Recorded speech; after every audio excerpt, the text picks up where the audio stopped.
Supaya orang seperti Rocky ini tahu fakta. Pakai teori-teori yang kadang-kadang di kampus saya udah ketinggalan zaman. Okay. Mudah-mudahan otakmu besar juga. Ya minimal saya profesor beneran, kalau Anda kan belum tentu. Okay. Rocky Gerung ambiar 3 kali digebrak Profesor Henry. Rasain loh.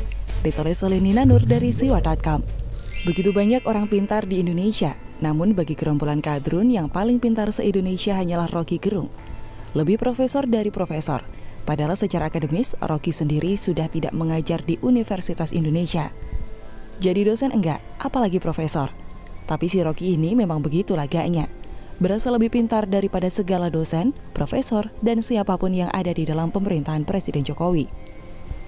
Misalnya nih, dalam sebuah webinar pada bulan Juli lalu yang membahas reshuffle Kabinet Jokowi, Rocky menyatakan bersedia jika ditawari jadi Menteri Hukum dan HAM. Tapi syaratnya adalah dia diberi hak diskresi untuk membubarkan kabinet. Jadi Menkumham harus punya hak diskresi mengeluarkan undang-undang untuk pembubaran kabinet. Jadi sebagai Menkumham, saya akan keputusan pertama membubarkan kabinet. Dalam negosiasi tukar tambah, saya akan bilang kasih saya kewenangan sebagai Menkumham atas nama hak asasi manusia saya buat perpu pembubaran kabinet, ujar Rocky. Menkumham rasa presiden gitu ya. Saya juga masih ingat di sebuah episode ILC tentang akuisisi saham Freeport. Rocky ini tidak mau dengar wakil PT Inalum ngomong, hanya karena jabatan orang itu di bidang humas. Pokoknya dalam dunia Rocky Gerung, semua orang kurang pintar dan hanya dia yang pintar. Namun, hari Kamis lalu, 27 Agustus, Rocky Gerung ini kena batunya. Sifat belagu sok pintar ini kena gebrak oleh seorang profesor, di mana akhirnya Rocky tidak bisa lagi belagu, walaupun dia berusaha ngeles. Ini terjadi di TV One, bukan di ILC ya, namun di acara 2 sisi.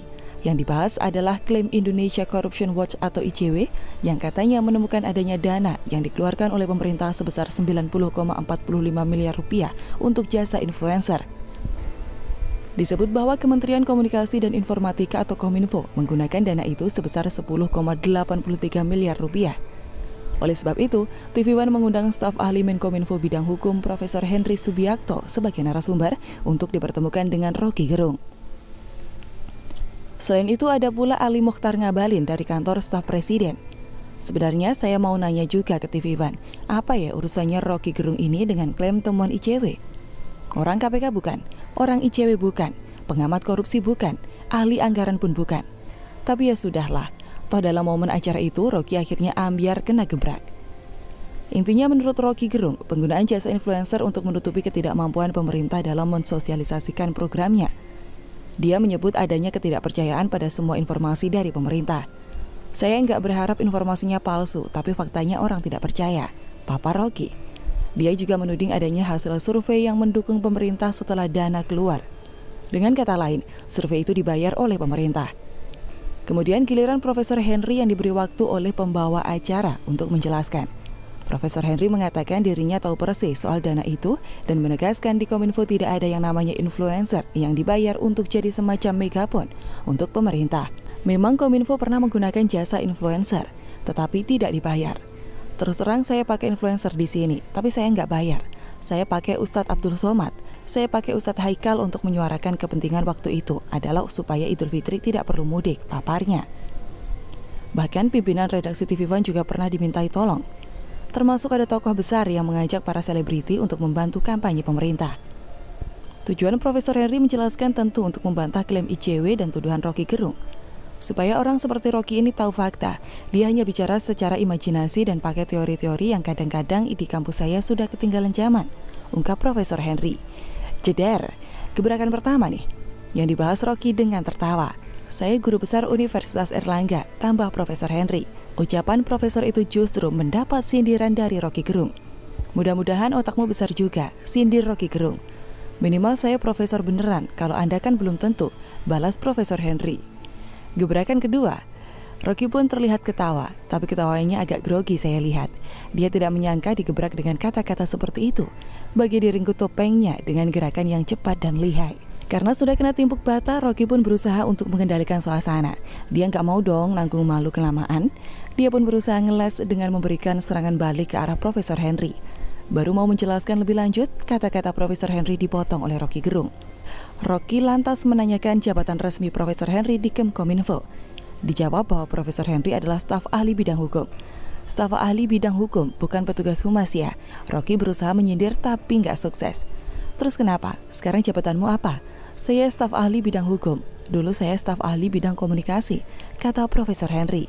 Cedar lagi, gebrakan ketiga. Lalu Ali Ngabalin pun memarahi Rocky.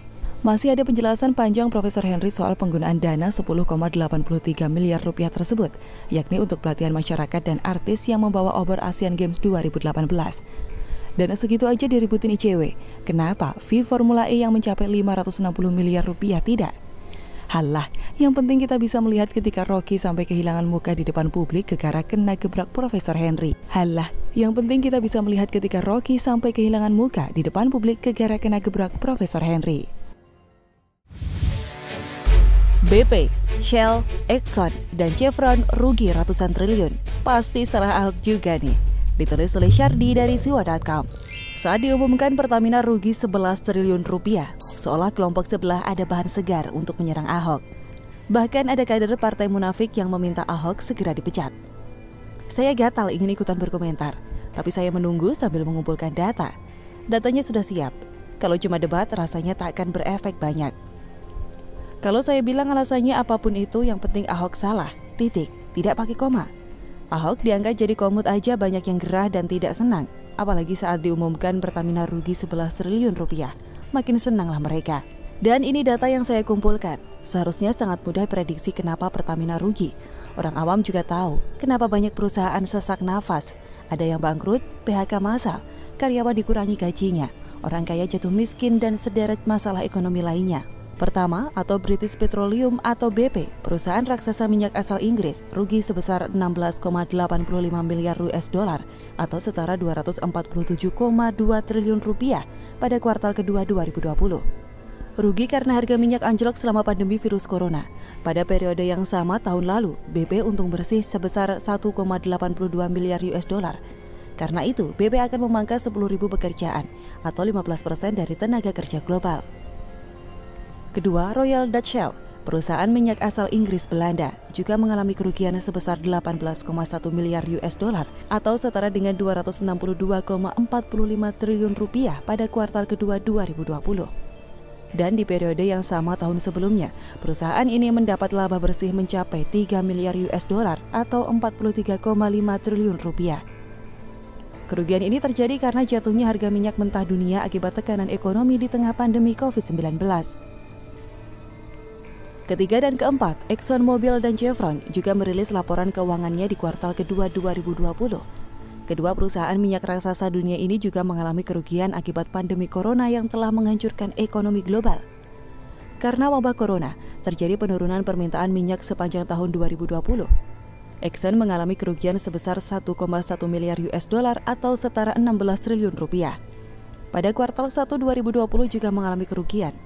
Sementara itu, Chevron juga mengalami kerugian sebesar 8,3 miliar US dollar atau setara dengan 121 triliun rupiah. Rata-rata perusahaan mengalami kesulitan ekonomi di saat pandemi ini. Jadi bukan cuma Pertamina saja yang mengalami kerugian. Ini sebenarnya sudah bisa diprediksi ketika harga minyak dunia bahkan sempat jatuh di bawah harga 0 US dollar. Harga minus saking rendahnya permintaan minyak.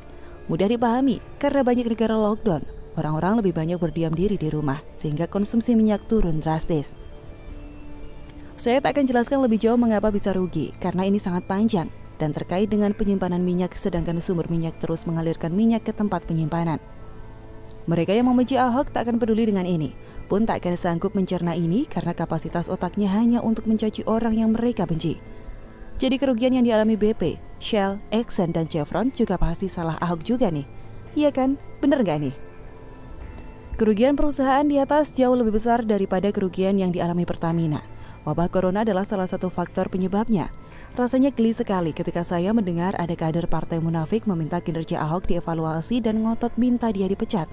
Katanya Ahok hanya omong besar tanpa disertai prestasi atau gagasan nyata. Beginilah kalau kelompok sebelah sudah benci setengah mati hingga ke akar-akarnya. Tidak tahu alasan sebenarnya, langsung ngegas ugal-ugalan mirip sopir mabuk. Yang penting apapun masalahnya, semua karena Ahok, bukan yang lain. Sekalian aja tuh minta petinggi BP, Exxon, Chevron, dan Shell dipecat juga karena kerjanya tidak becus. Jangan tanggung-tanggung, sekalian di rut maskapai semua penerbangan dipecat juga karena kerjanya tidak becus, mengalami kerugian akibat menurunnya jumlah penumpang pesawat. Silahkan lakukan itu. Paling bakal diteriakin orang gila, stres, dan sakit hati. Rasanya data di atas sudah cukup untuk membungkam mereka semua. Dan kalau mereka masih ngeyel, maklumi saja, otaknya memang sudah diprogram demikian.